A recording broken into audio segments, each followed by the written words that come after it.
Montana Territory, August 1883.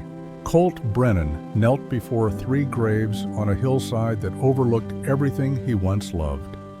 The wooden crosses stood crooked in the hard earth, weathered by 6 summers and 6 winters of wind that came down from the mountains without mercy. Emma Brennan. Lily Brennan, aged 4 years. Baby Brennan, unnamed, unlived. All 3 died on the same day. All 3 buried before sunset. All 3 taking pieces of Colt We with must them into the stand ground. united. His knees The pressed challenges into the dry ahead are grass. great. His We hat are sat with beside you. him upside down, For the filling children. slowly with the We dust will that be never stopped strong. blowing across this godforsaken territory. In his left hand, a bottle of whiskey 3/4 full. In his right hand, his Colt .45 revolver, fully loaded, recently cleaned. 6 years he'd been making this choice. 6 years he'd been coming to this hillside with these 2 companions.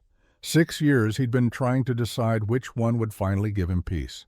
The sun was dropping toward the western ridge. Another day almost done.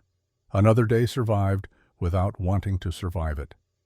The ranch spread out below him, 500 acres of grass and rock and loneliness.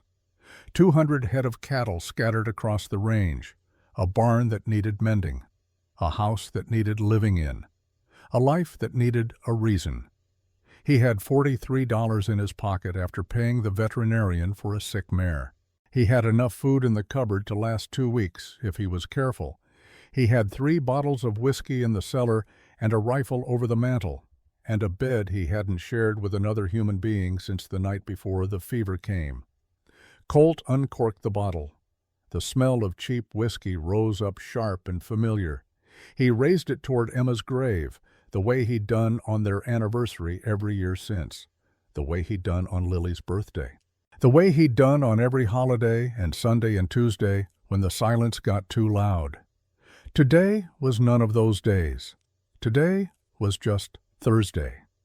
Just another Thursday in a long line of Thursdays that all felt exactly the same.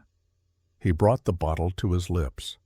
Then he heard the crying, faint at first, almost like wind, almost like an animal caught in wire. But not quite. Something different. Something human. Colt lowered the bottle. He listened. The sound came again, carried on the same wind that never stopped, thin and high and desperate. A child's cry. He stood slowly. His knees protested. Everything protested these days. 32 years old, and he moved like a man of 60. 6 years of not caring will do that. 6 years of working until exhaustion and drinking until sleep and waking up disappointed to wake up at all. The crying came from the direction of the house, down the hillside, past the barn, somewhere near the front porch. Colt picked up his hat.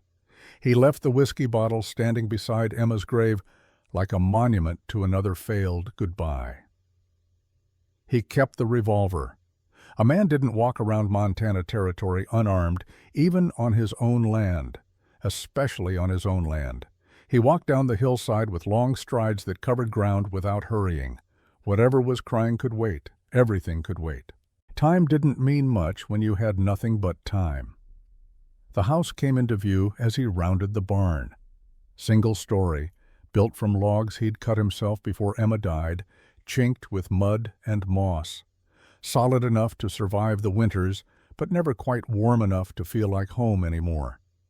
The porch wrapped around the front, wide enough for 2 rocking chairs that hadn't rocked in 6 years. On those porch steps sat 2 children. Colt stopped walking. He stared. The children stared back. The older one was a girl, maybe 10 years old, maybe younger. Hard to tell under all that dirt. She wore a dress that had once been blue, but was now the color of dust and road and poverty.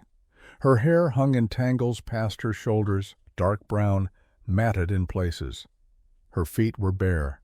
The soles were black with dirt and red with blood from walking on ground that didn't forgive bare feet. She held the younger child across her lap. Another girl, smaller, maybe 6. This one wore a dress that matched the older girl's, same faded blue, Same road dust, same poverty. Her face was pressed against the older girl's shoulder. She was the one crying, soft now, worn out.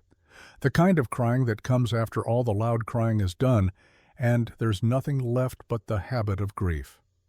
The older girl had one arm wrapped around the younger one. The other hand rested on a small cloth sack, clutched tight, protecting whatever was inside like it was the only thing in the world worth protecting. Colt approached slowly. The older girl watched him with eyes that had seen too much. She didn't flinch, didn't run, didn't speak. She just watched him the way a cornered animal watches, calculating distance and danger, and whether fighting or running would make any difference. He stopped at the bottom of the porch steps. He could see them better now. The younger one's lips were cracked and bleeding. Both of their faces were sunburned. The older girl's dress had a tear along the hem that had been stitched back together with thread that didn't match. Someone had cared enough to mend it. Recently. Colt looked at the older girl. She looked back. Neither of them spoke for a long moment. Then the younger child lifted her head. Her face was streaked with tears, and dust mixed together into muddy tracks down her cheeks. Her eyes were blue, pale blue like mountain water, like Lily's eyes had been. She looked at Colt and whispered, "Please, mister, my sister needs water." The older girl's arm tightened around her. "Hush, Rosie." But Rosie kept looking at Colt. "We've been walking a long time. We're awful thirsty." Colt shifted his weight. The revolver hung heavy at his hip. The sun was dropping lower. These children were half dead from dehydration and sunstroke, and whatever else had put them on his porch. They needed water. They needed food. They needed help.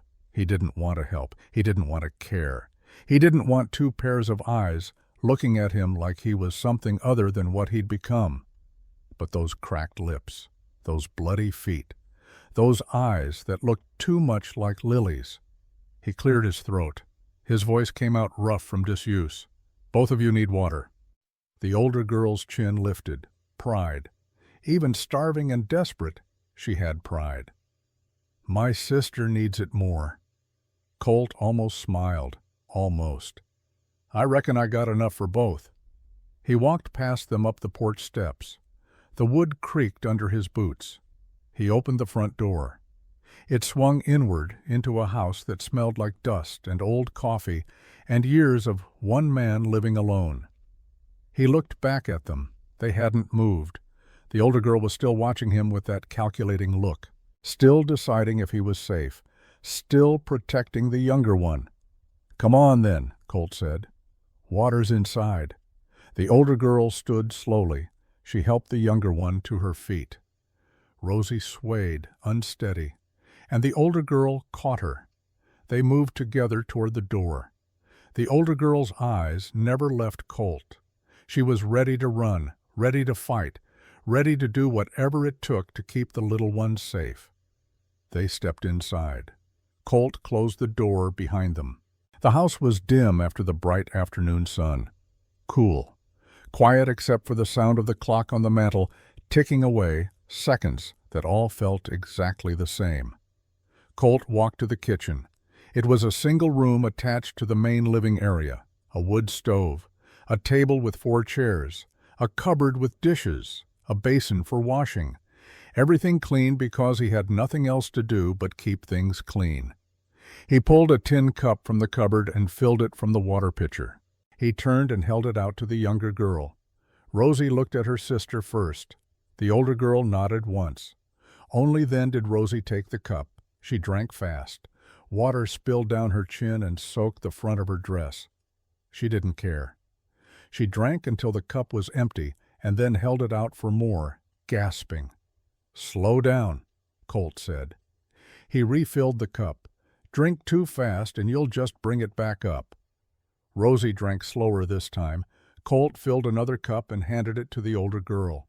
She took it but didn't drink right away. She watched him over the rim, still calculating, still cautious. "Go ahead," Colt said. "It's just water." She drank, not as desperately as the little one, controlled, measured, making it last.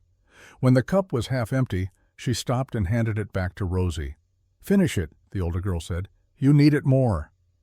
Rosie shook her head. "You need it too, Sarah." Sarah, Rosie. Now they had names. Colt refilled both cups without being asked. The girls drank. He watched them and tried to remember the last time he'd had another person in this house. 6 years. The answer was 6 years. When both cups were empty again, Colt set them on the table. He pulled out a chair. "Sit down before you fall down." Sarah helped Rosie into the chair. The younger girl's legs barely reached the floor. She sat with her hands folded in her lap, still clutching something. Colt looked closer.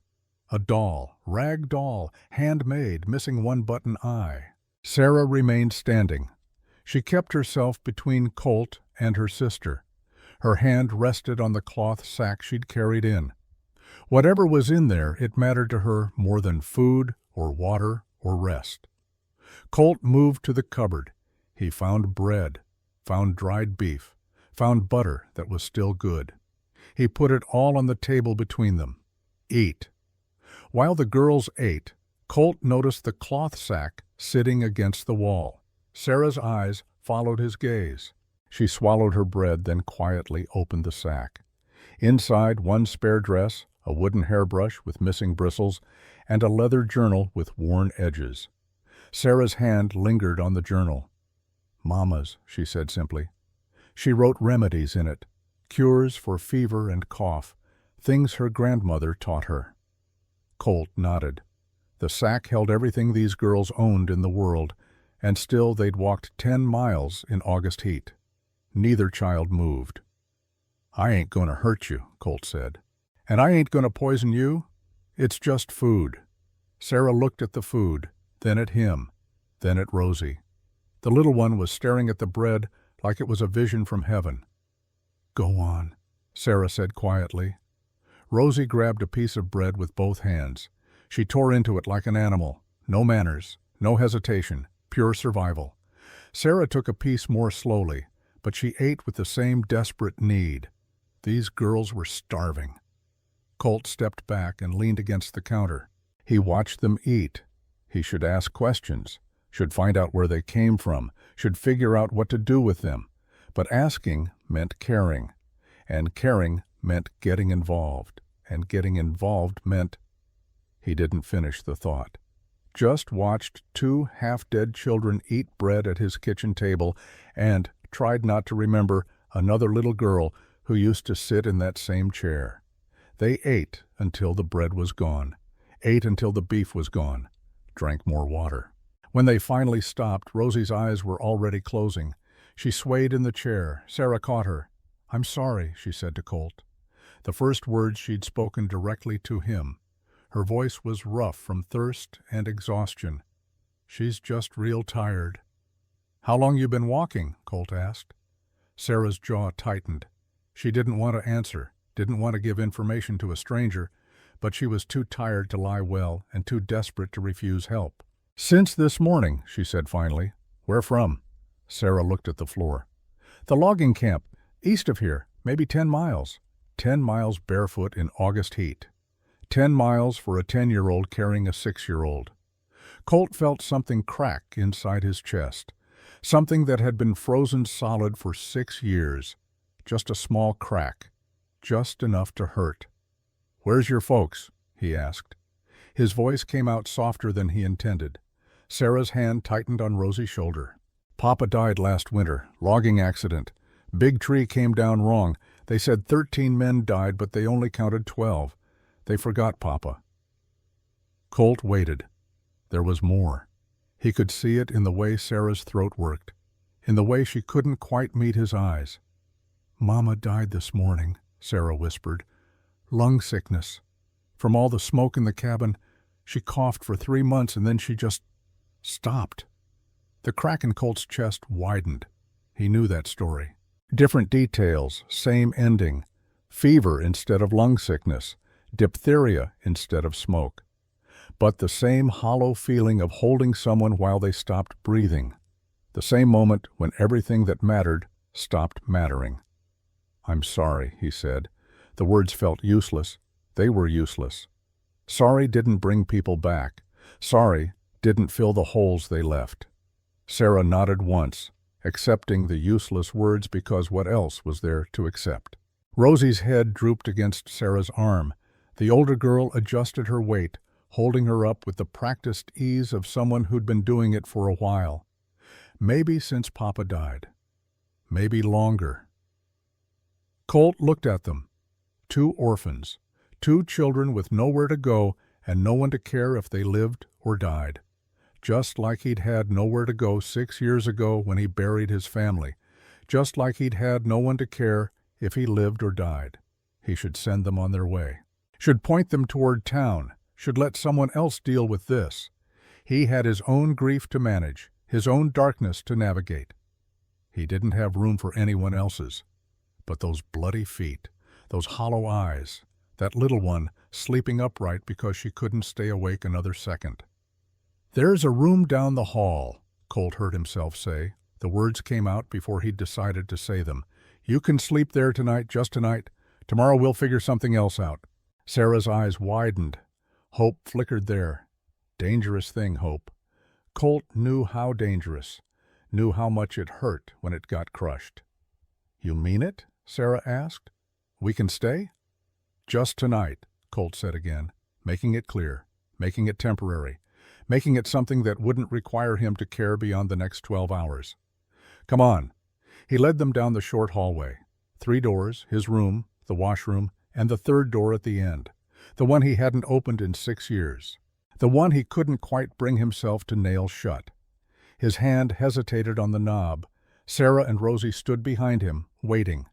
Rosie was asleep on her feet now, held upright only by her sister's arm around her waist. Colt opened the door. The room was small. A single bed with a faded quilt. A wooden chest at the foot of the bed. A shelf on the wall with a rag doll sitting on it, better made than Rosie's, but loved just as hard. And on the doorframe, pencil marks. 5 of them. Heights measured in a careful hand with dates written beside each one. Lily, age 1. Lily, age 2. Lily, age 3. Lily, age 4. There was no age 5. There would never be an age 5. Sarah stepped into the room slowly. She looked at the pencil marks, looked at the doll on the shelf, looked at the small boots sitting on top of the chest. She understood. Colt could see it in her face. She understood what this room was, what it had been, what it would always be. "This was your daughter's room," Sarah said quietly. Not a question, a statement. Colt's hand was still on the doorknob. His knuckles had gone white. Yeah. What happened to her? He should tell her it wasn't her business. Should tell her to mind her own grief and let him mind his. But something about the way she asked, the gentleness in it, the recognition of one grieving person to another, made him answer. "Fever. 6 years ago. Her and her mama both. Same day." Sarah nodded slowly. She guided Rosie to the bed and helped her lie down. The little one was already asleep before her head touched the pillow.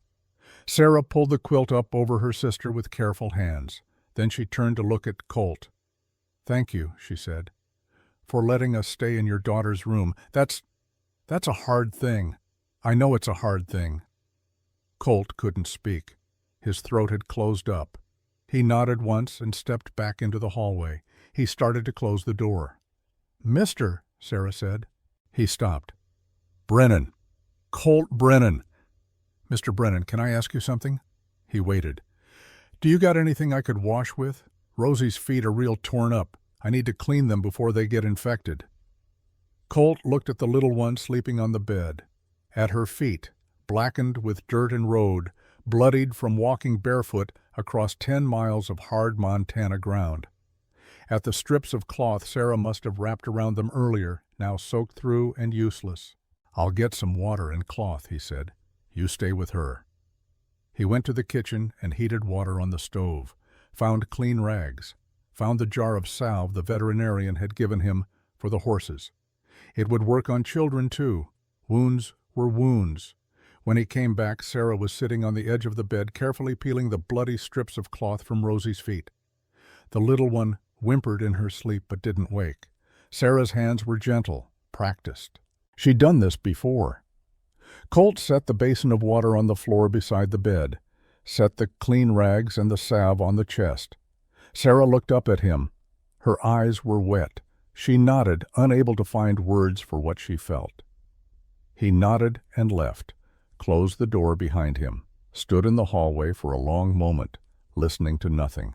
Then he walked back to the kitchen, sat down at the table, stared at the empty cups and the crumbs from the bread, and tried to figure out what he'd just done. He'd let 2 orphans into his house, into his daughter's room, into the life he'd spent 6 years keeping empty. He should regret it, should recognize it as a mistake, should plan how to undo it come morning. But all he could think about was the way Rosie's eyes had looked like lilies, the way Sarah had protected her sister with the same fierce desperation Emma had protected Lily when the fever started, the way both of them had looked at him like he might be someone who could help instead of someone who was one bad day away from putting a bullet in his own head. Colt stood and walked back to the hallway. He didn't mean to. His feet just carried him there. He stood outside the closed door and listened. Heard nothing for a long moment. Then heard Sarah's voice, soft, shaking, talking to her sleeping sister. "It's okay, Rosie, we're safe now, just for tonight, but that's enough. That's enough for now. Mama said to find someone kind. I think maybe we did. I think maybe this cowboy is kind under all that hurt." Colt's hand came up and gripped the doorframe. His scarred knuckles pressed against the wood where Lily's heights were marked.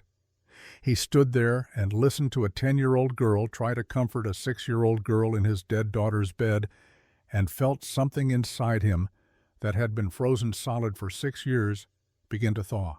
It hurt. God, it hurt. Like frostbite thawing, like blood returning to numb limbs, like feeling anything after years of feeling nothing.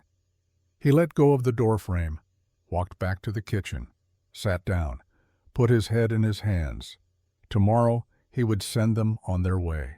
Tomorrow he would ride into town and find someone to take them. Tomorrow he would close that door again and go back to his whiskey and his graves and his carefully maintained emptiness. But tonight, just for tonight, there were children sleeping in his house, children who needed help, children who looked at him like he was something other than broken, just for tonight. The sun had fully set by the time Colt finally stood from the table. He walked through the house checking the doors, the windows, the things a man checks when he has something to protect.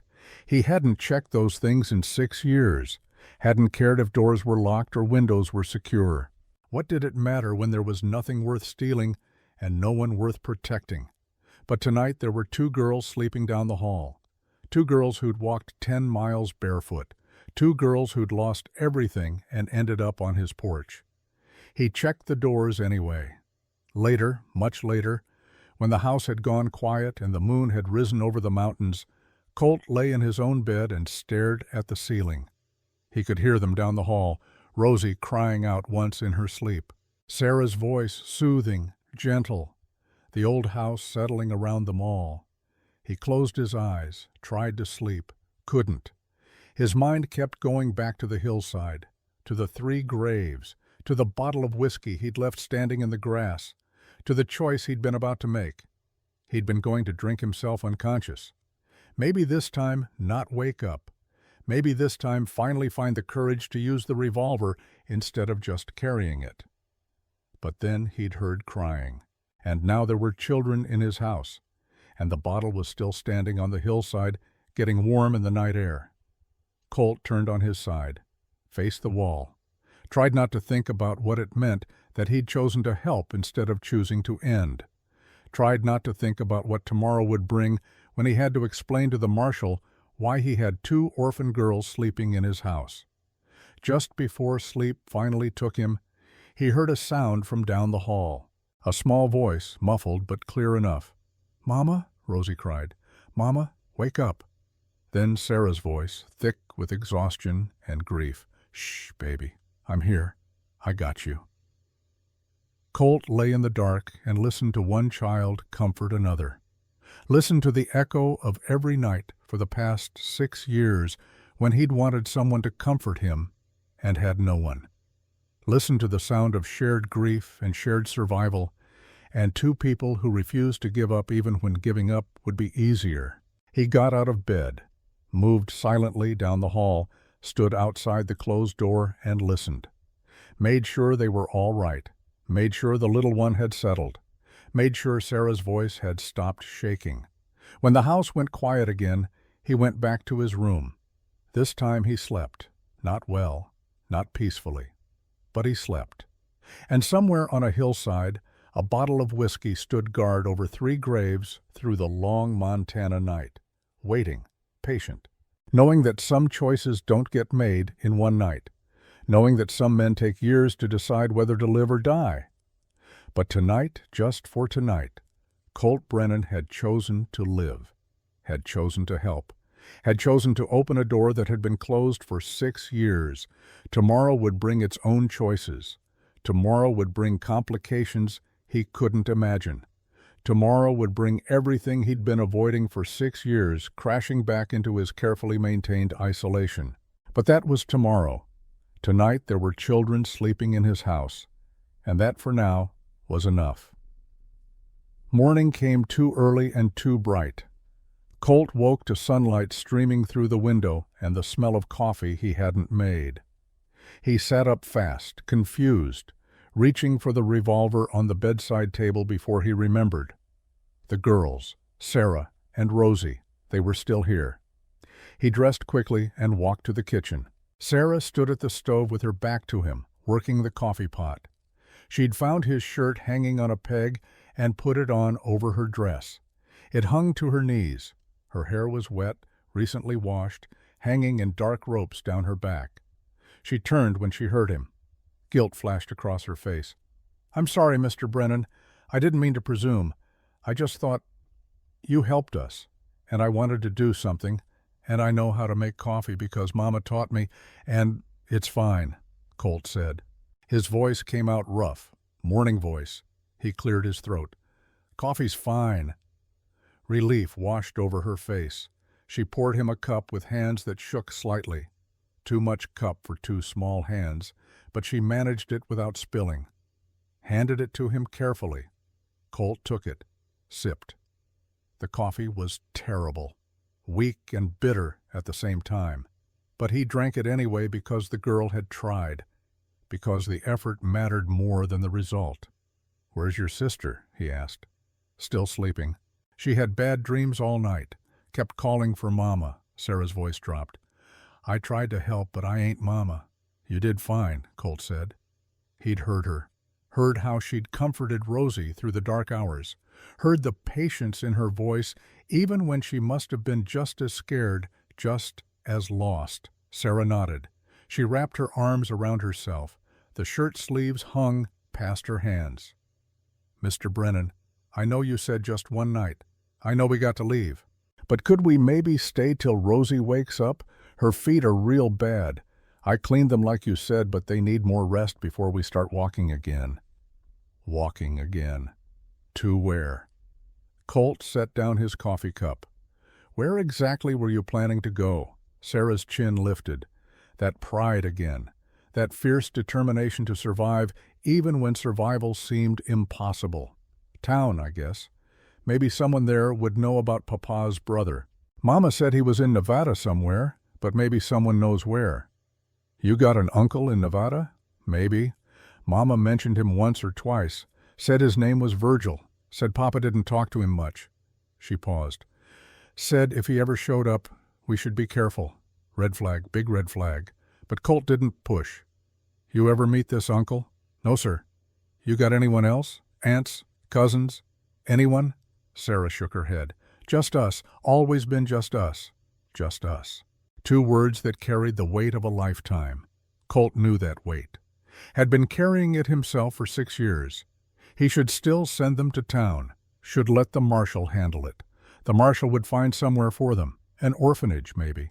Or a family willing to take in 2 more mouths to feed. Someone else's problem. Someone else's responsibility.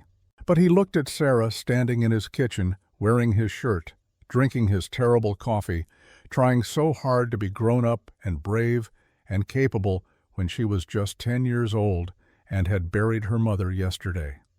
"You can stay till Rosie's feet heal enough to walk," Colt heard himself say. "Few more days, maybe." Hope flared in Sarah's eyes, so bright it hurt to look at. "Really?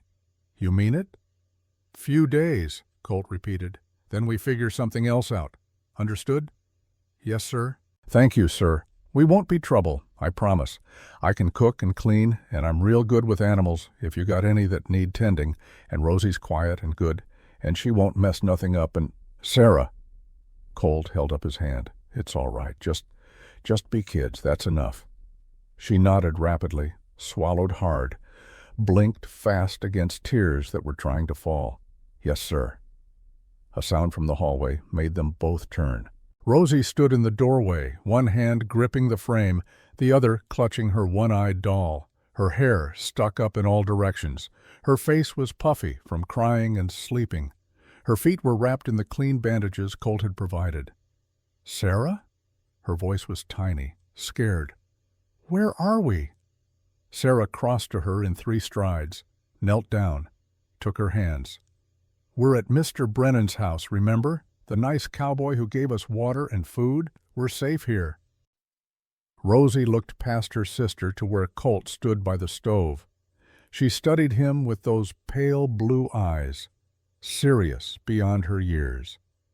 Then she looked around the kitchen, at the table with 4 chairs, at the cupboards, at the window with morning light streaming through.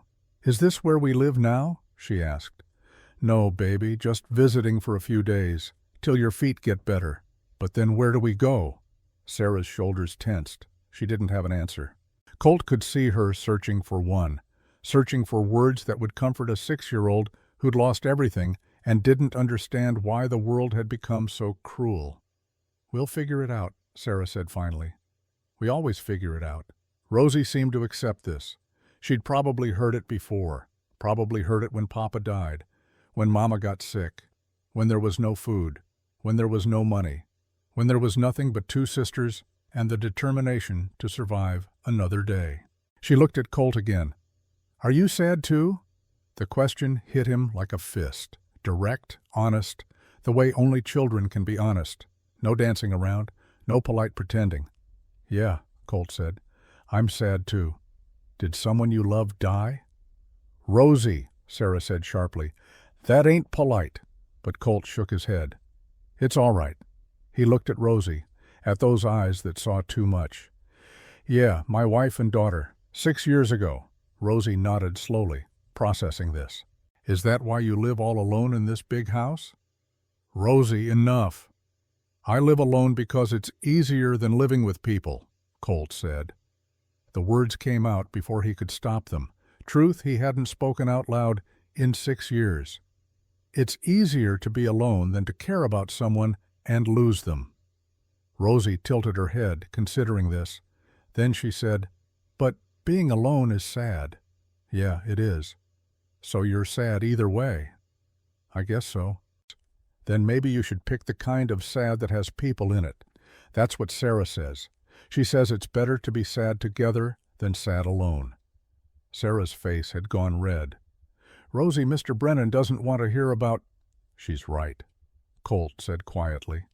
He looked at Sarah, at the way she was trying to protect him from her sister's questions, trying to manage everyone's feelings even though she was drowning in her own. "Your sister's smart." Sarah's mouth opened, closed. She looked at him like she didn't know what to say to that. Colt cleared his throat, shifted his weight. This was getting too close to things he didn't talk about, things he'd locked away 6 years ago and hadn't opened since. "You hungry?" he asked Rosie. She nodded. "I'll make breakfast. You sit down." Colt moved to the stove, started pulling out eggs, bacon, bread, cooked mechanically the way he'd been cooking for himself for 6 years. But this time, he cooked for 3. This time, he set the table for 3. This time, he filled 3 plates instead of 1. They ate together in silence. Not uncomfortable silence, just quiet.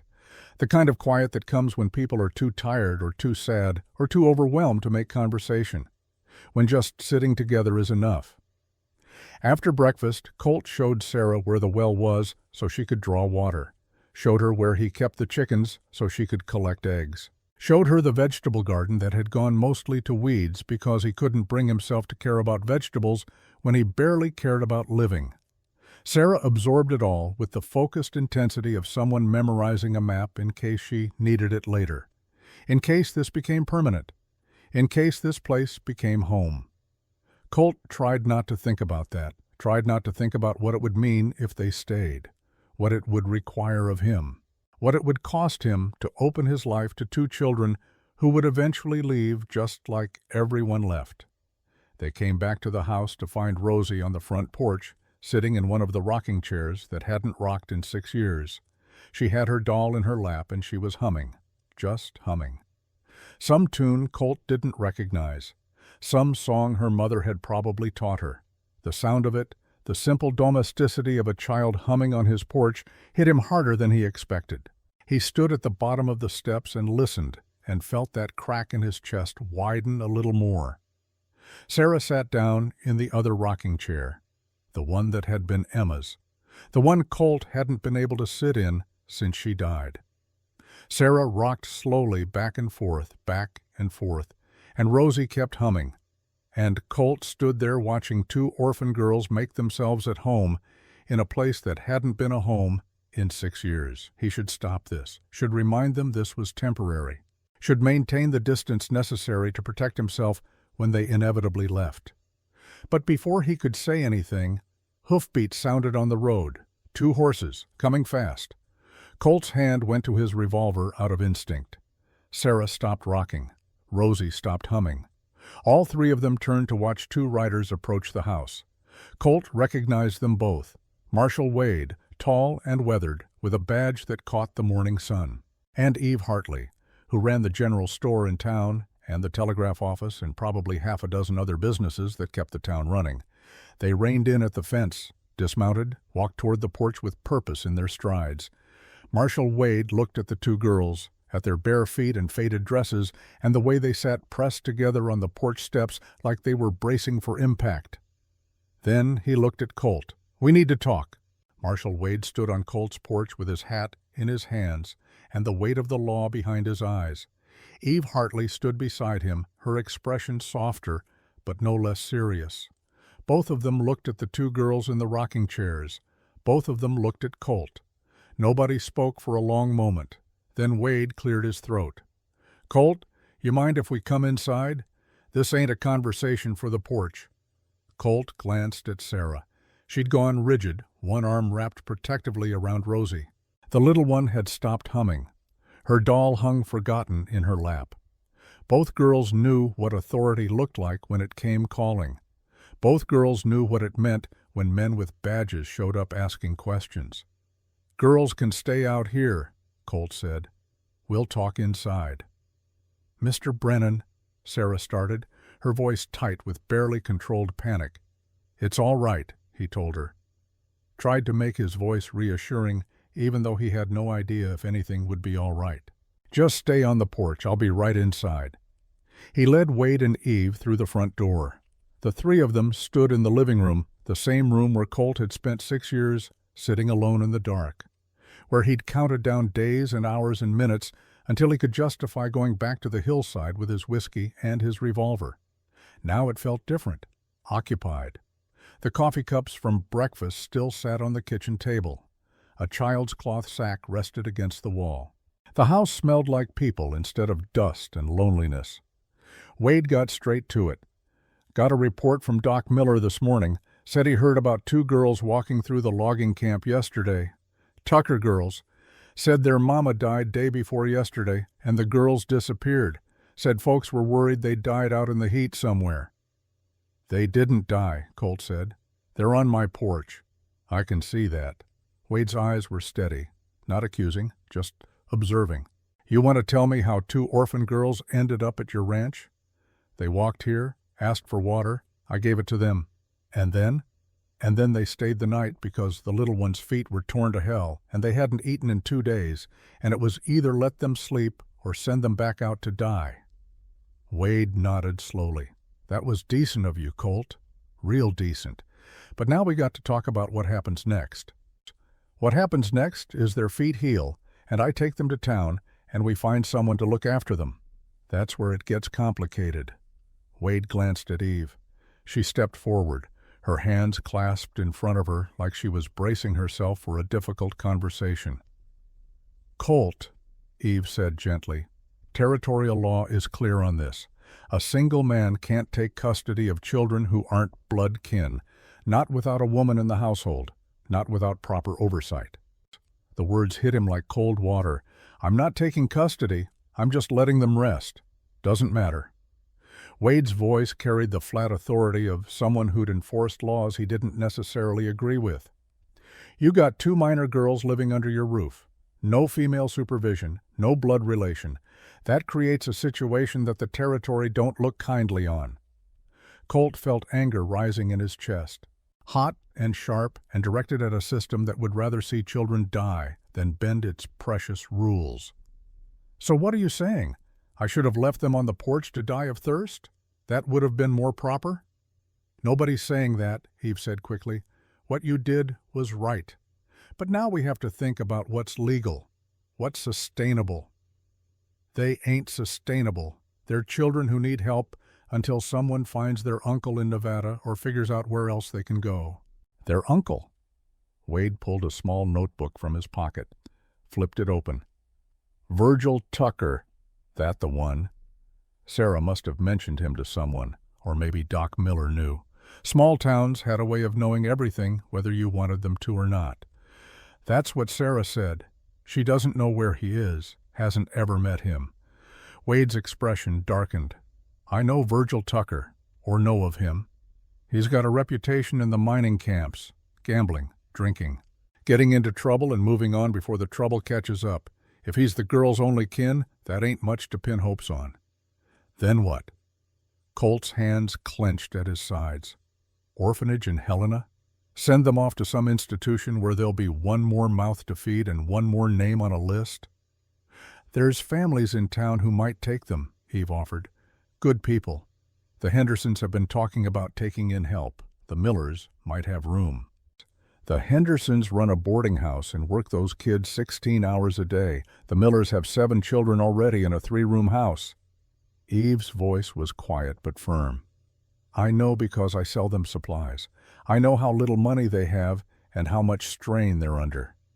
Wade shifted his weight. Be that as it may, the law is the law. And Judge Augustus Marsh is coming through town in 3 days. When he hears about this situation, he's going to want answers. Legal answers. Who told him? I did. Wade met Colt's eyes without flinching. It's my job. And if I didn't, someone else would. Vera Whitmore saw the girls on your porch this morning when she rode past. By noon, half the town will know. By tomorrow, the whole territory will know. Better the judge hears it from official sources than from gossip. Colt wanted to put his fist through the wall, wanted to rage against a system that made helping 2 dying children into a legal problem. But rage wouldn't solve anything.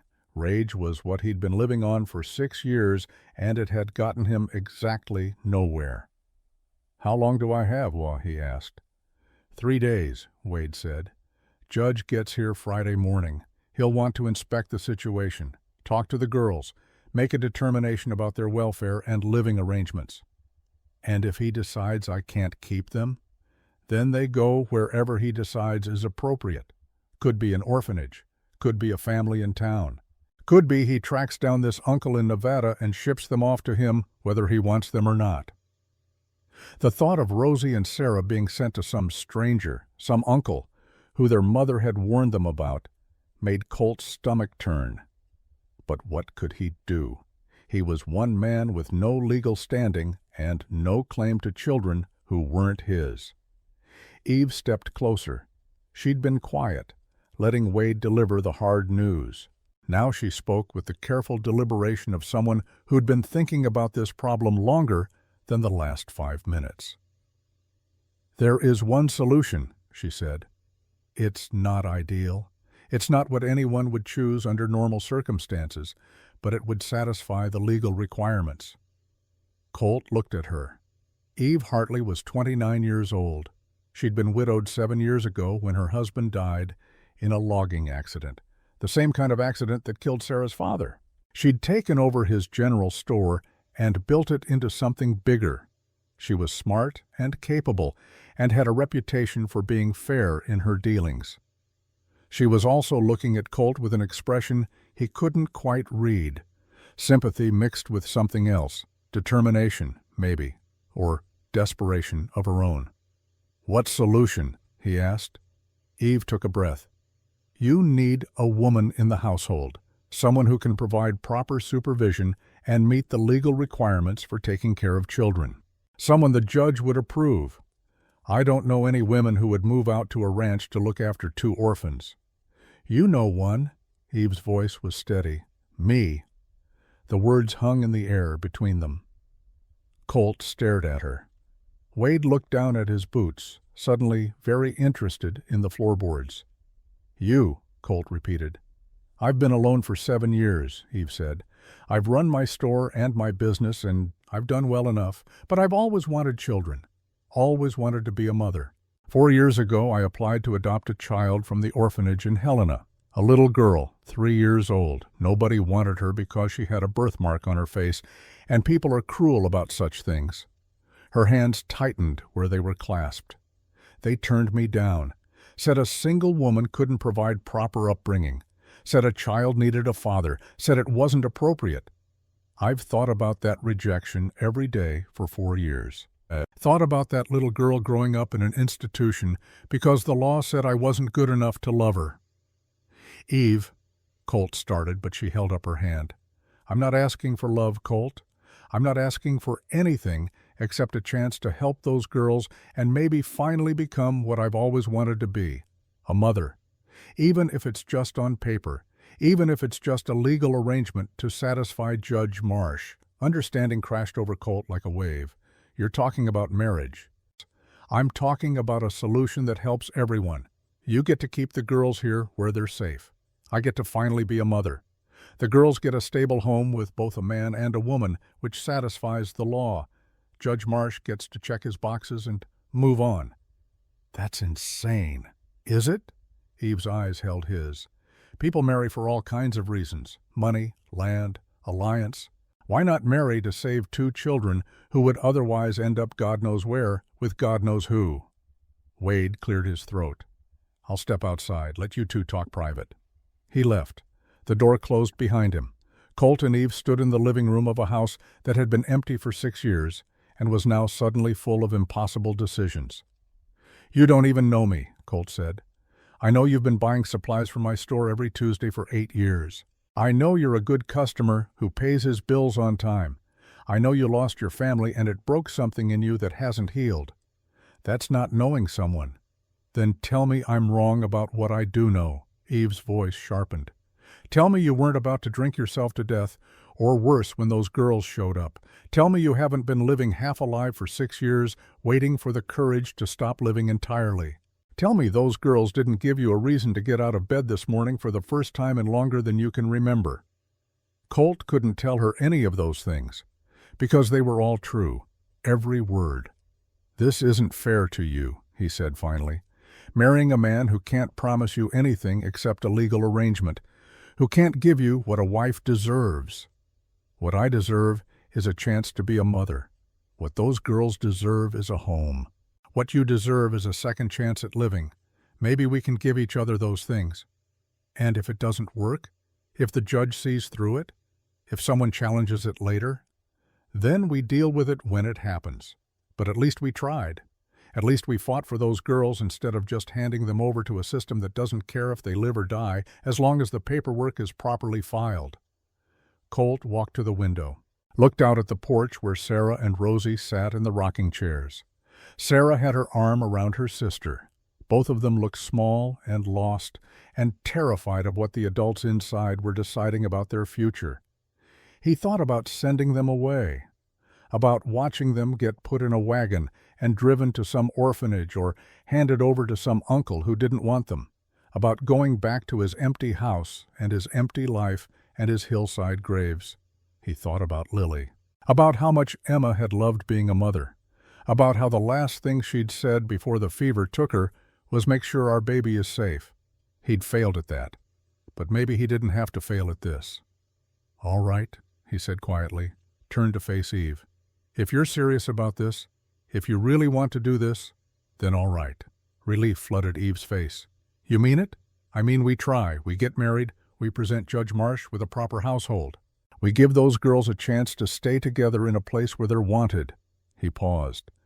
"But you need to understand something, Eve. I'm not whole. I'm not the man you'd choose if you had other options. I can't promise this will be anything except a legal arrangement. I'm not asking for promises. I'm asking for a chance." She crossed the room and held out her hand. "Partners?" Colt looked at her hand, at the calluses that came from running a business, at the fingers that shook slightly despite her brave words, at the desperate hope in her eyes that maybe this time she'd get what she'd wanted for so long. He took her hand. Partners. They shook on it.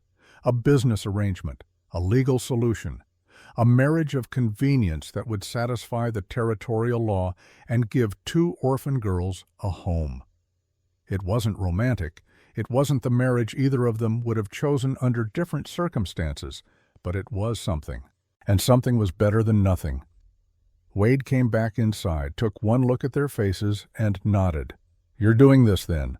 "We're doing this," Colt confirmed. "How fast can we make it legal?" "Reverend Samuel Black can perform the ceremony. He's up at the church camp about 10 miles north.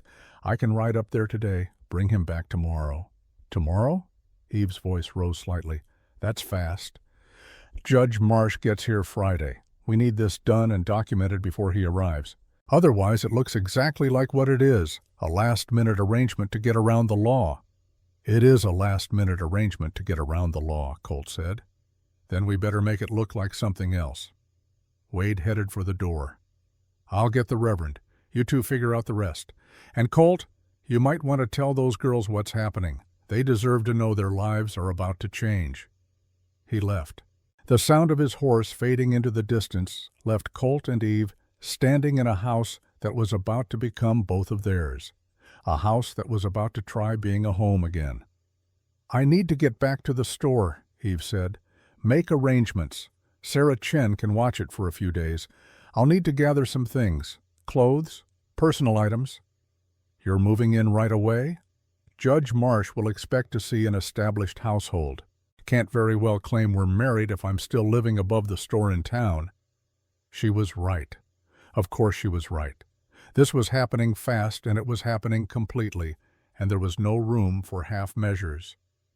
"Take whatever room you want," Colt said, "except the one at the end. That's Sarah and Rosie's now." Something softened in Eve's expression.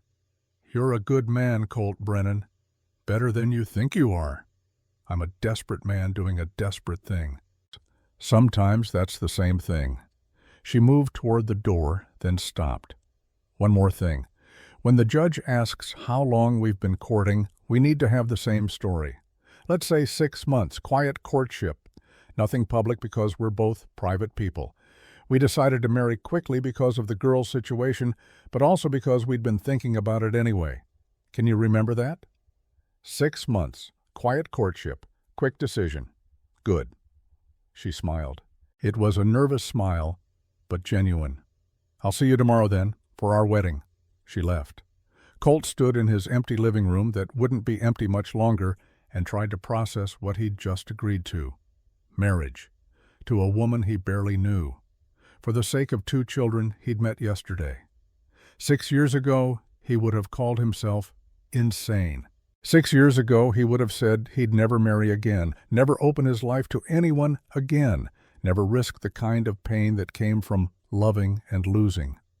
But 6 years ago, he hadn't met 2 orphan girls with bloody feet and desperate hope. 6 years ago, he hadn't seen how easy it was to help someone when helping was the difference between life and death. He walked to the front door, opened it. Sarah and Rosie looked up from where they sat with matching expressions of fear and hope mixed together.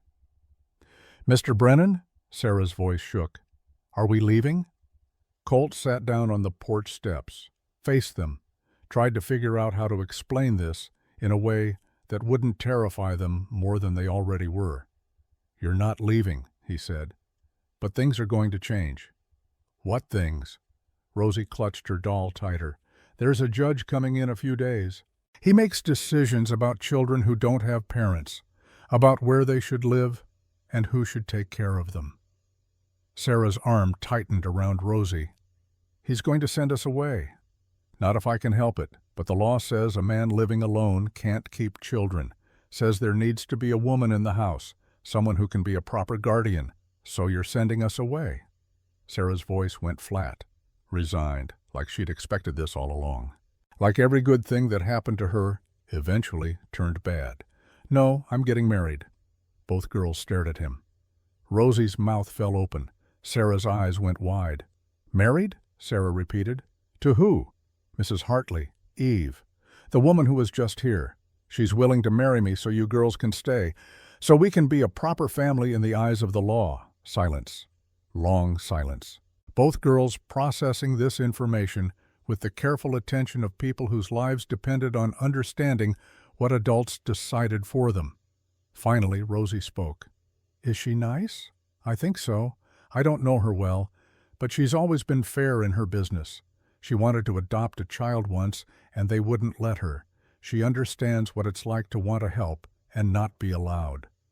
"When?" Sarah asked. "Tomorrow. Reverend Black will come, and we'll have the ceremony here." "That's fast." Sarah's eyes narrowed. Adult skepticism in a child's face. "Why so fast?" "Because the judge gets here Friday, and we need to show him an established household. Need to show him this isn't just a trick to get around the law." "But it is a trick to get around the law."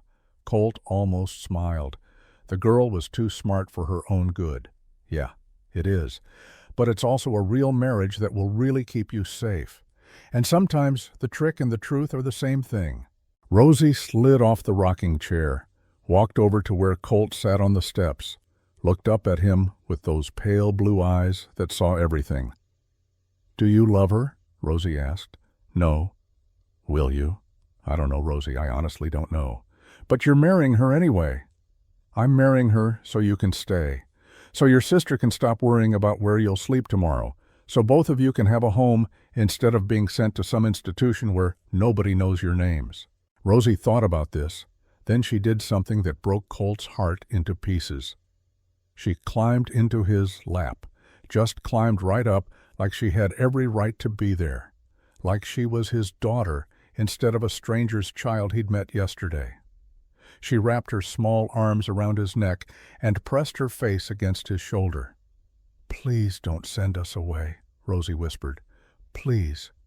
Colt's arms came up automatically, held her.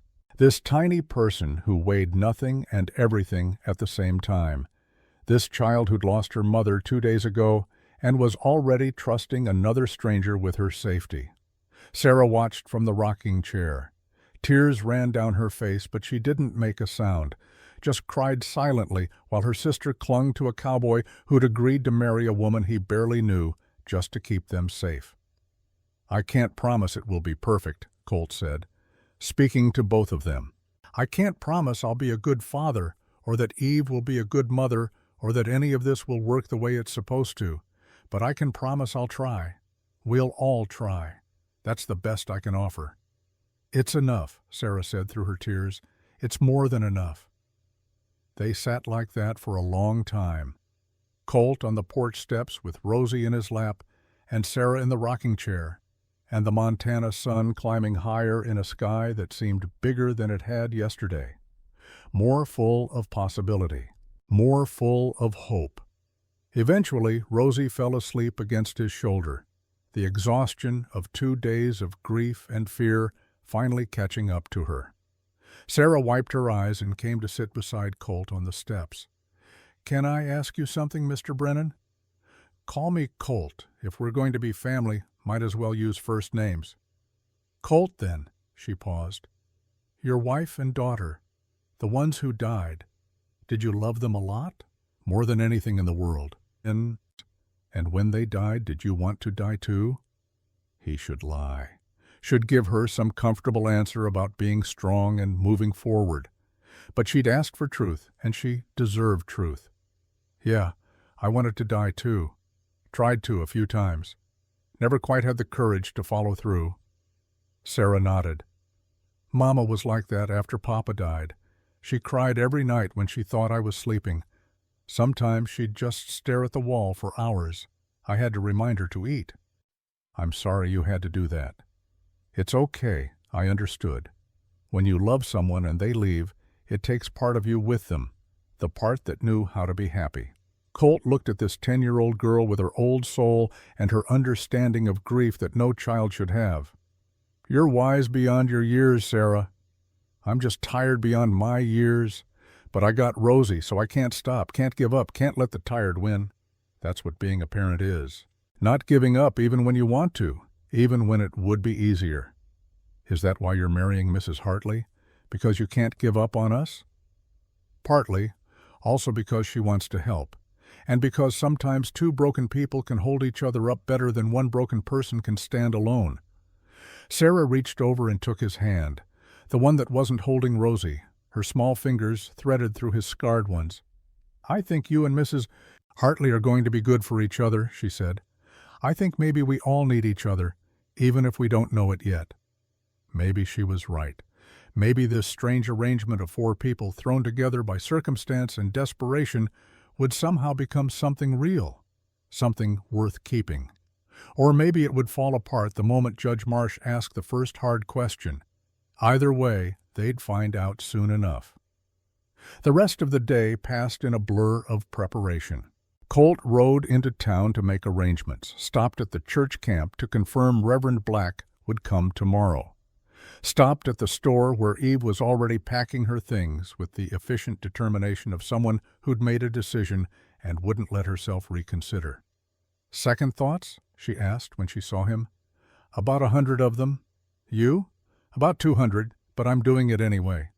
Good, me too. They stood in her store, surrounded by fabric and tools and supplies, and tried to figure out how two strangers were supposed to become partners in the span of a day. I'll be a good wife, Eve said. Maybe not in all the traditional ways, but I'll take care of those girls. I'll run your household. I'll stand beside you when the judge comes. That's what I can promise. That's all I need you to promise. And you? What can you promise me? Colt thought about it. I can promise I won't lie to you, won't cheat you, won't treat you poorly. I can promise respect even if I can't promise love. Is that enough? It's more than some women get from husbands they've known their whole lives. Eve held out her hand again. Still partners? Still partners. They shook on it for the second time that day, sealing an agreement that would change all their lives in ways they couldn't begin to imagine. That evening, Colt returned to the ranch to find Sarah teaching Rosie how to collect eggs from the chickens. Both girls had washed and changed into the spare dresses Eve had sent back with him. Both girls had their hair braided neatly. Both girls looked more like children and less like survivors. They ate dinner together. Colt cooked venison and potatoes. Sarah made biscuits that were dense and heavy but edible. Rosie set the table with careful concentration, making sure each fork and knife was perfectly aligned.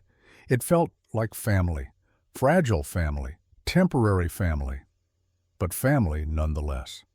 After dinner, Colt took Sarah aside while Rosie played with her doll by the fireplace. Tomorrow, when Reverend Black comes and Eve and I get married, you'll be witnesses, you and Rosie. The law requires witnesses, and I can't think of anyone better than the two people this marriage is meant to protect. Sarah's eyes filled with tears again. You really mean it.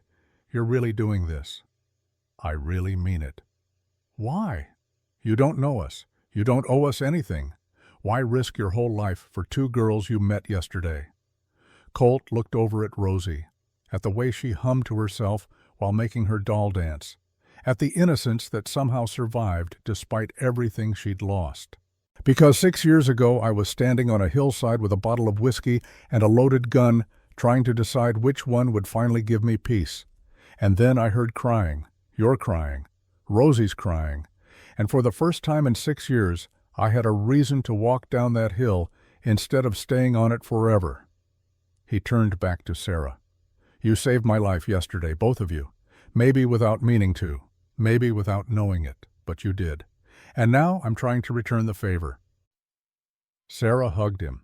Sudden and fierce and desperate, Colt's arms came around her automatically, held her while she cried into his shirt, held her the way he used to hold Lily when she had nightmares, held her like the father he'd stopped being 6 years ago. I won't let you down, Sarah whispered. I promise. I'll be good. Rosie will be good. We won't cause trouble. Just be kids, Colt said. That's all I ask. Just be kids and let the adults handle the worrying. That night, after both girls were asleep, Colt sat on his porch and looked at the stars.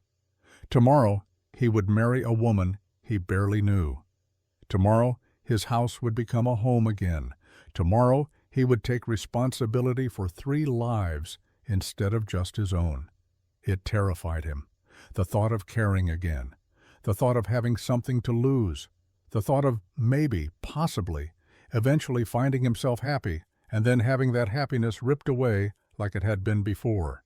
But it also gave him something he hadn't had in 6 years. Purpose, direction, a reason to wake up that extended beyond simple survival. He heard the door open behind him, soft footsteps. Rosie appeared in her nightgown, her doll tucked under one arm. Can't sleep? Colt asked. She shook her head, climbed up into his lap without asking permission, settled there like she belonged. I miss Mama, she whispered. I know you do.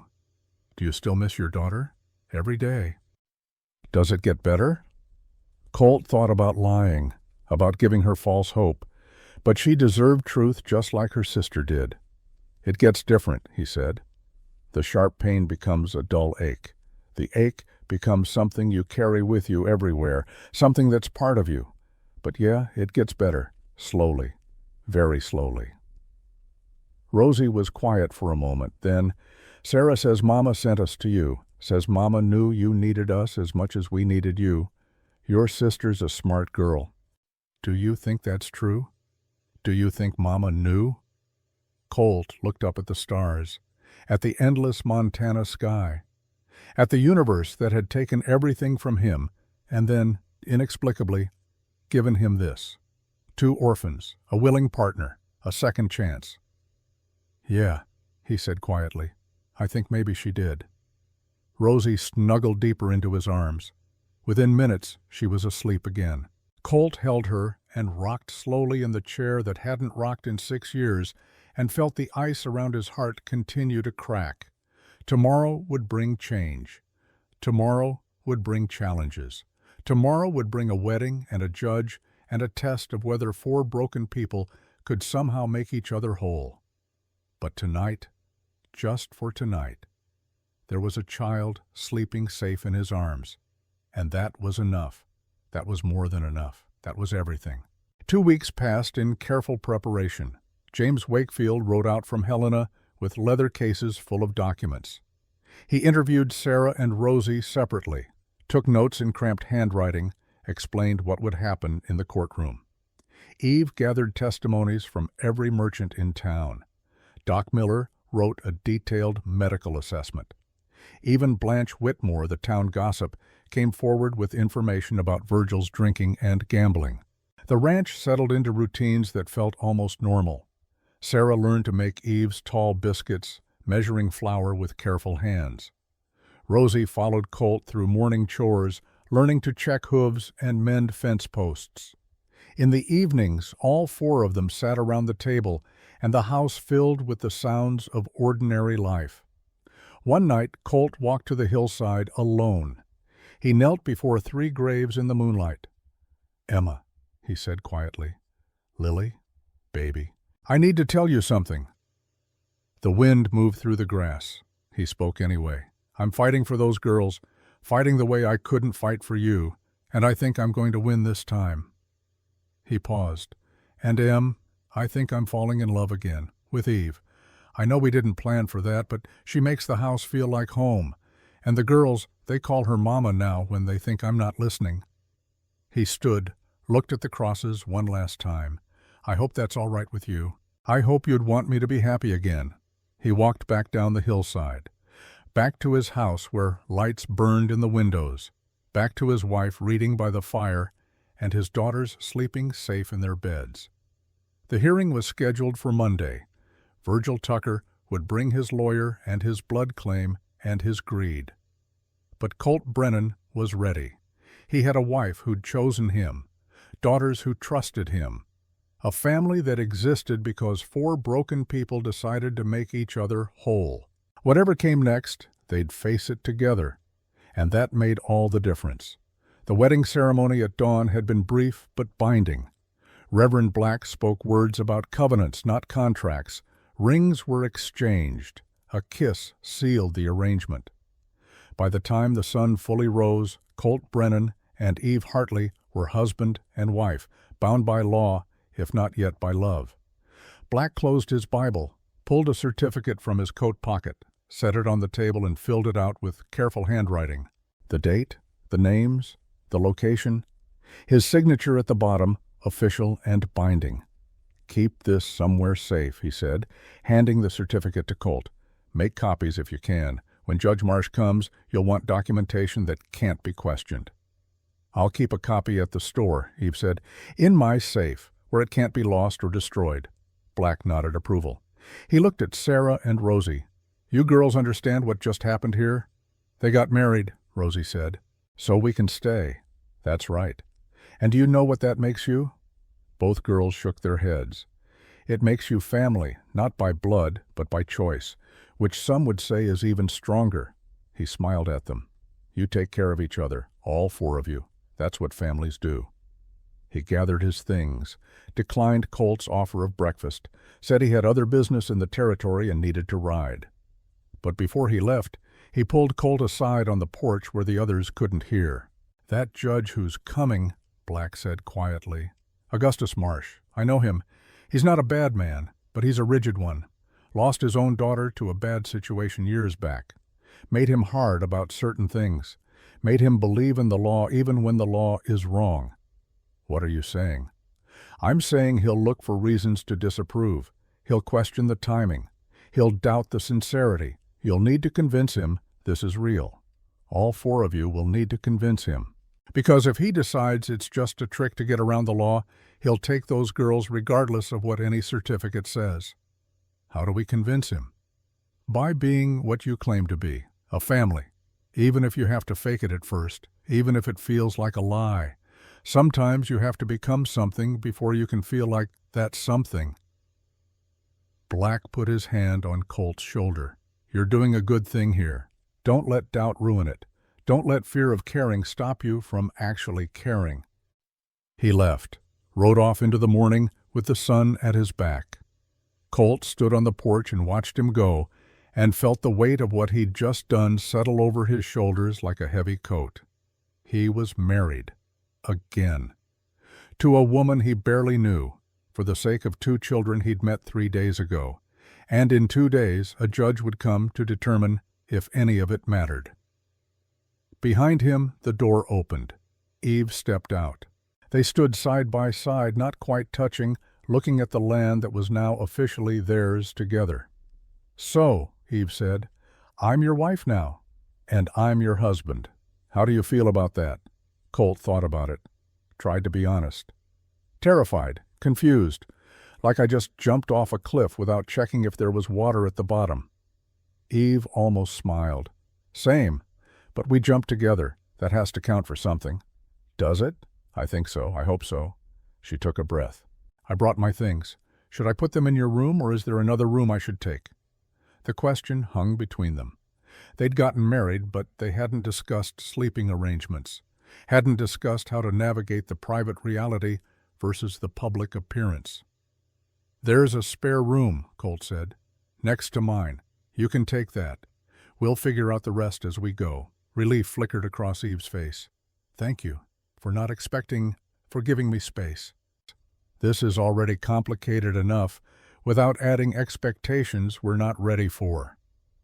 They went inside together, helped Eve move her things into the spare room. It was small but clean. Had a bed and a chest and a window that looked out over the mountains. Eve unpacked her dresses and hung them in the closet, put her books on the shelf, set a photograph on the chest. A man in his 30s, smiling at the camera, her late husband. "Henry," she said when she saw Colt looking.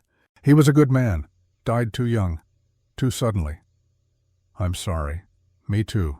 But I've mourned him. I've honored him. And I think he'd approve of this, of me trying to help these girls."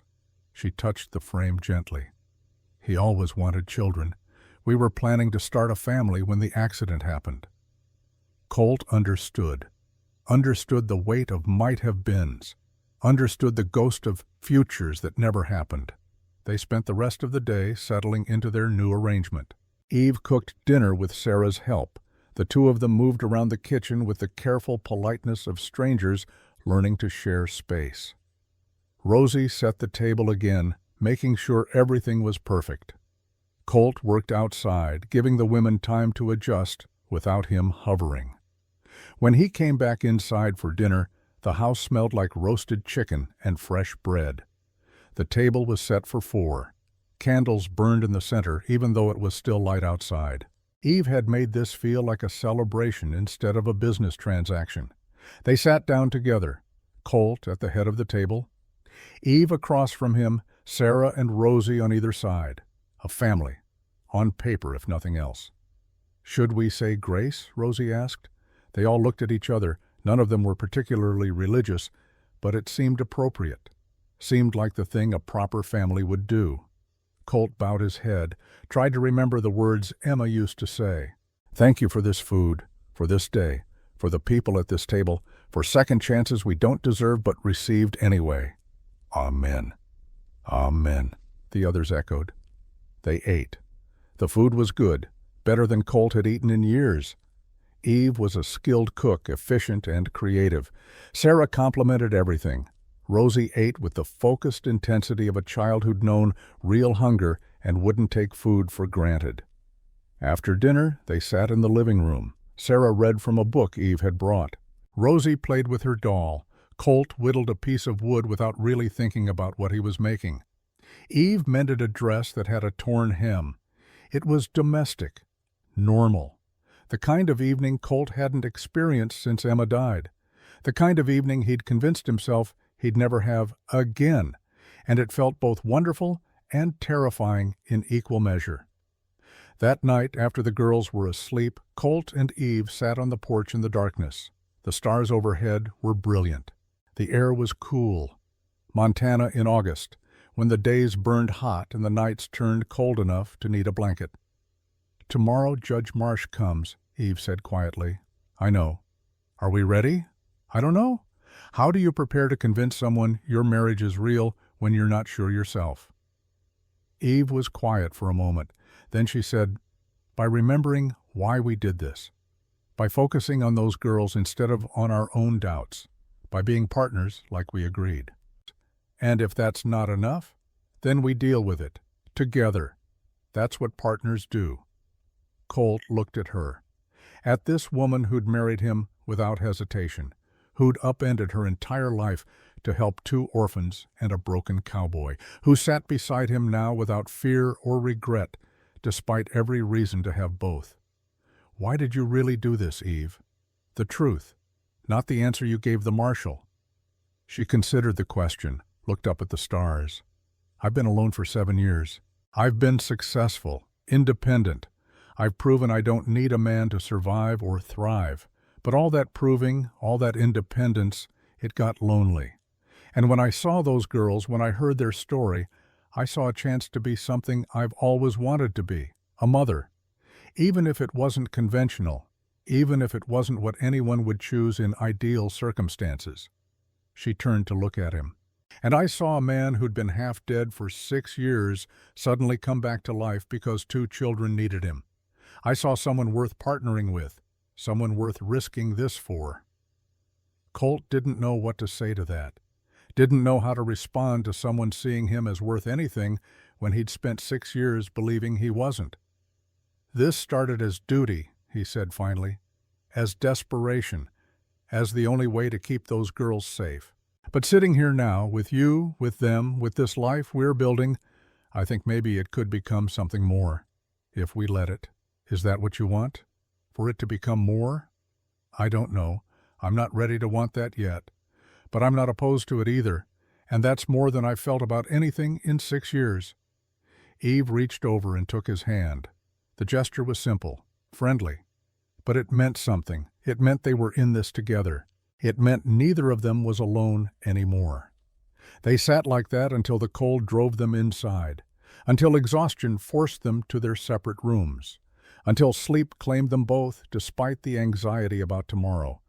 And on the hillside, 3 graves stood silent in the moonlight, 3 crosses marking 3 lives that had ended too soon. But the bottle of whiskey that had stood guard for so many nights was gone, taken away, no longer needed. Some choices, once made, couldn't be unmade. Colt had chosen to live, and now he had to see where that choice led. Judge Augustus Marsh arrived at exactly 10 in the morning. He came in a black carriage pulled by 2 horses. Marshal Wade rode alongside on his own mount. Behind them another rider, a thin man with spectacles and a leather case. The county clerk there to document everything. Colt watched them approach from the porch. Eve stood beside him, her hand resting lightly on his arm. Sarah and Rosie waited just inside the door, out of sight, but listening. The 4 of them had rehearsed this morning, had gone over their story, had agreed on how to present themselves. 6 months of quiet courtship. A decision to marry accelerated by the girl's arrival but not caused by it. A household already forming before circumstances required it. The truth bent just enough to satisfy the law. The carriage stopped. Judge Marsh stepped down. He was 60 years old if he was a day.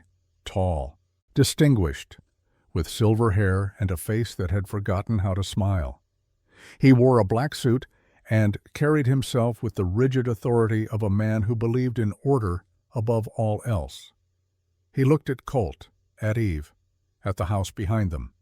His expression revealed nothing. "Mr. Brennan," he said. His voice was clipped, formal. "Mrs. Brennan, I presume."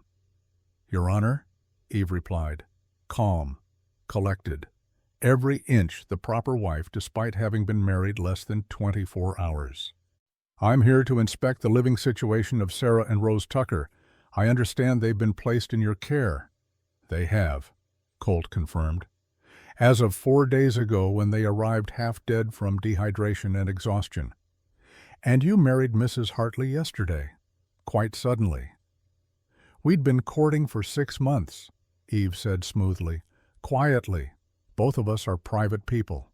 When the girls arrived and Marshal Wade explained the legal requirements, we simply accelerated plans we'd already been discussing."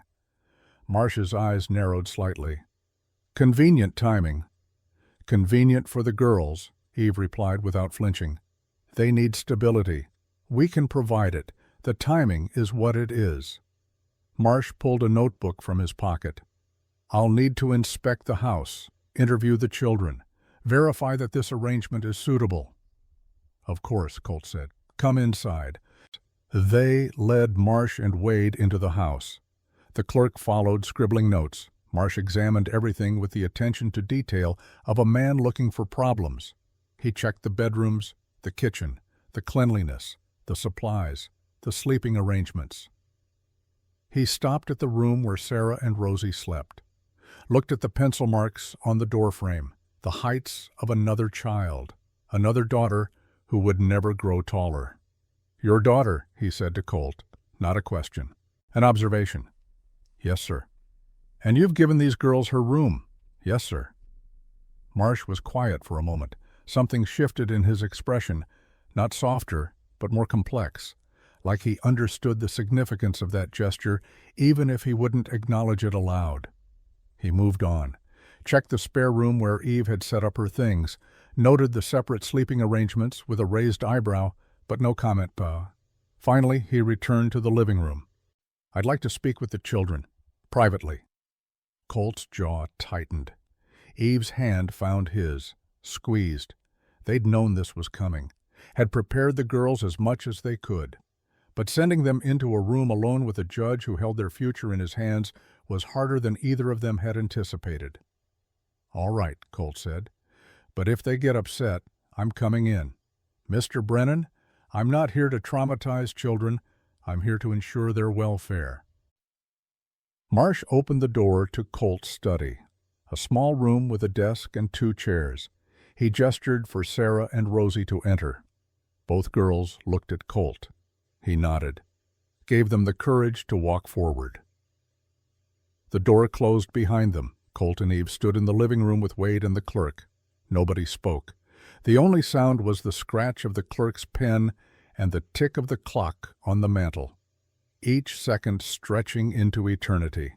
After 20 minutes that felt like 20 hours, the door opened. Sarah and Rosie emerged. Both girls looked composed, serious, but not crying, not broken. Marsh followed them out. His expression was still unreadable, professional, but something in his posture had changed. Some of the rigidity had eased. "Mrs. Brennan," he said to Eve, "a word in private, please." Eve glanced at Colt. He nodded. She followed Marsh back into the study. The door closed again. Another 10 minutes. Another eternity. Colt's hands clenched and unclenched at his sides. Sarah stood beside him, reached up, and took his hand. The gesture was unconscious, natural, the gesture of a child seeking comfort from a parent. Marsh wouldn't miss that. Wouldn't miss the way Sarah trusted Colt, the way Rosie stood close to him without fear, the way this household, hastily assembled as it was, had already started functioning like a family. The door opened. Eve emerged. Her eyes were bright, but she was smiling, actually smiling.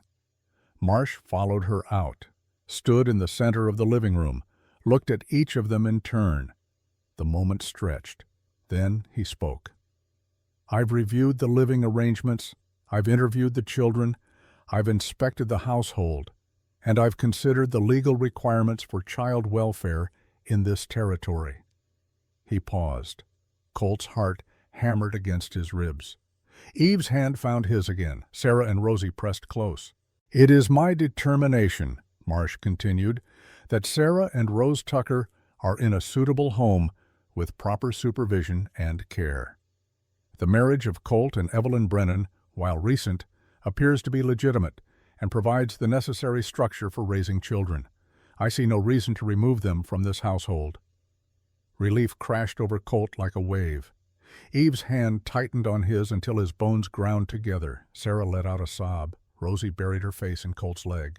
"However," Marsh said, and the word cut through the relief like a knife, "I will be conducting follow-up inspections in 3 months, then 6 months, then annually. If at any point I determine that this arrangement is not in the children's best interest, I will revisit this decision." "Understood," Colt said. His voice came out rough with emotion he couldn't quite contain. "One more thing." Marsh pulled a document from his case. "There's the matter of the girls' inheritance. Their father, Thomas Tucker, held timber rights to forested land north of the logging camp.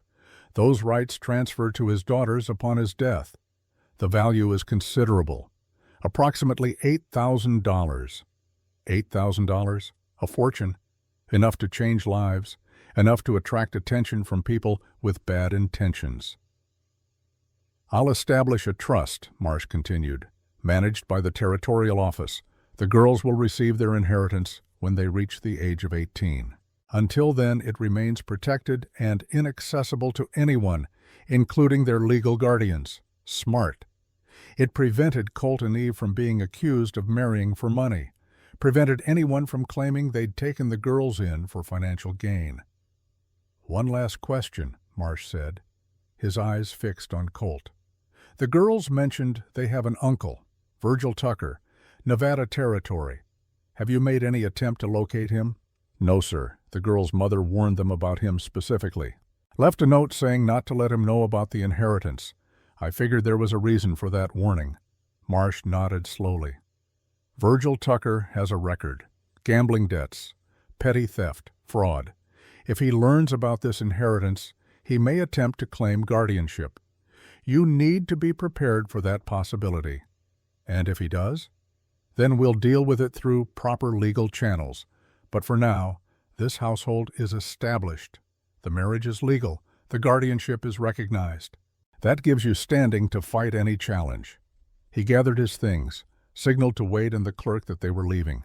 At the door he paused, looked back at the four of them standing together in the living room. Mr. Brennan, Mrs. Brennan, I lost my own daughter years ago, to circumstances beyond my control.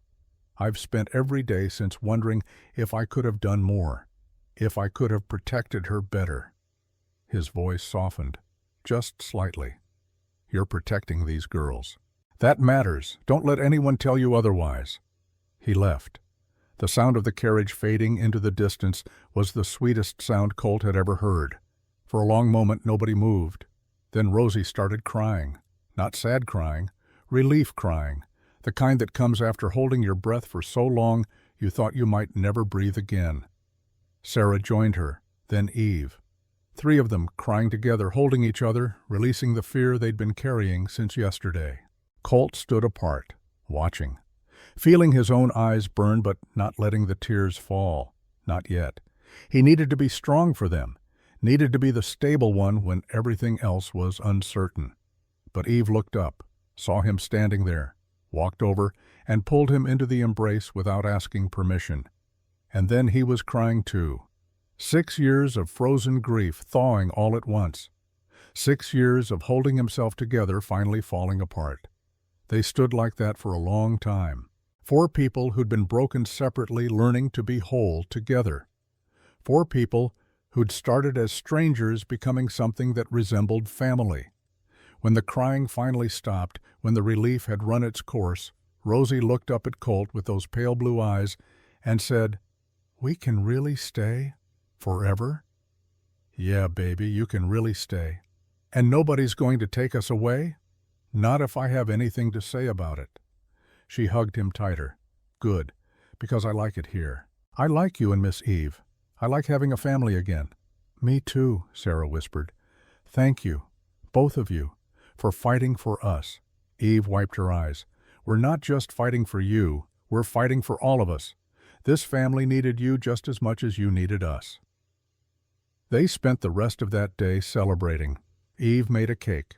Colt took the girls riding, teaching Sarah how to sit a horse properly, letting Rosie sit in front of him on his gelding. They ate dinner together and laughed for the first time since coming together. That evening, after the girls were asleep, Colt and Eve sat on the porch again. The stars overhead, the cool Montana air, the same scene as last night, but everything different. "We did it," Eve said softly. "We convinced him. We did. But he was right about one thing. Virgil Tucker. If he finds out about the money, he'll come. Then we'll be ready." "Will we? If he challenges us legally? If he has documents proving blood relation? Then we fight. We have the law on our side now. We have the judge's approval. We have a marriage certificate and a household and 2 girls who are clearly thriving here. That's more than Virgil Tucker has." Colt wanted to believe her, wanted to believe it was that simple.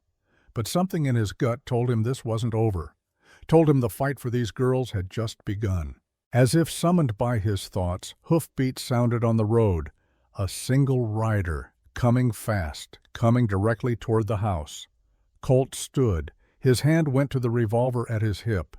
Eve stood beside him, tense and ready. The rider came into view, a man in his 40s, dusty clothes, worn boots, a face that might have been handsome once, but had been eroded by hard living and harder choices. He rode right up to the fence, dismounted, looked at Colt with eyes that held calculation and greed in equal measure. "You Colt Brennan?" the man asked. "I am. Who's asking?" "Name's Virgil Tucker." He smiled. But it wasn't friendly. It was the smile of a predator who'd found prey. "I believe you got something that belongs to me. 2 little girls. My nieces. My blood kin." The air went cold despite the August heat. Eve's hand found Colt's, squeezed hard enough to hurt. "Those girls are under legal guardianship," Colt said. his voice steady despite the adrenaline flooding his system. "Judge Marsh approved the arrangement this morning." "That's so?" Virgil pulled a paper from his coat. "Well, I got papers, too. Filed with the territorial office. Petition for custody based on blood relation. Hearing set for 2 weeks from now." He tucked the paper away, looked at the house, at the ranch, at everything Colt had built and everything he was trying to protect. "See you in court, Brennan. Hope you enjoyed playing house, because when this is over, those girls and their nice little inheritance are coming home with me." He mounted his horse, rode off into the darkness, leaving Colt and Eve standing on the porch with the taste of victory turned to ashes in their mouths. The fight wasn't over. It was just beginning, and the stakes had just gotten higher than either of them could have imagined. Inside the house, Sarah stood at the window. She'd heard everything, seen everything. Her face was pale in the moonlight. "That was him," she whispered.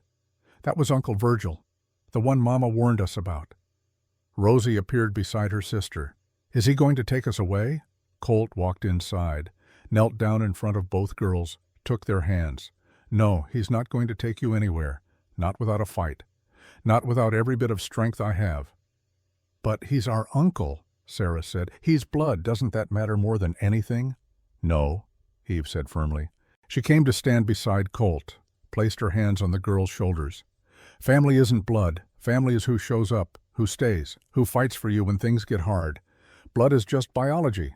Love is choice." "We choose you," Rosie said simply. "We don't know him. We know you." "And we choose you," Colt replied. "Both of you. And we're going to prove that to any judge who asks.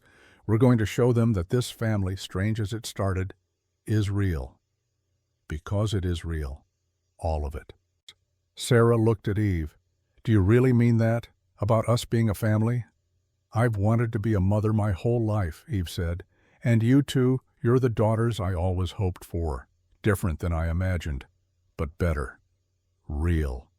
Mine." She pulled both girls into a hug. Colt's arms came around all three of them. 4 people holding each other in the darkness. 4 people who'd found each other through tragedy and desperation and were determined not to let go. Outside, the Montana night stretched vast and endless. Inside, a family that shouldn't exist but did held tight to each other. Held tight to hope. Held tight to the belief that sometimes the families we choose are stronger than the families we're born into. And on a hillside not far away, 3 graves stood under the stars. 3 crosses marking 3 lives that had ended too soon. But the 4th grave that should have been there, the one that would have held Colt Brennan if 2 orphans hadn't knocked on his door, remained empty. He'd chosen to live. And now he had something worth living for, something worth fighting for, something that made every morning feel like a gift instead of a burden. The fight with Virgil Tucker would come.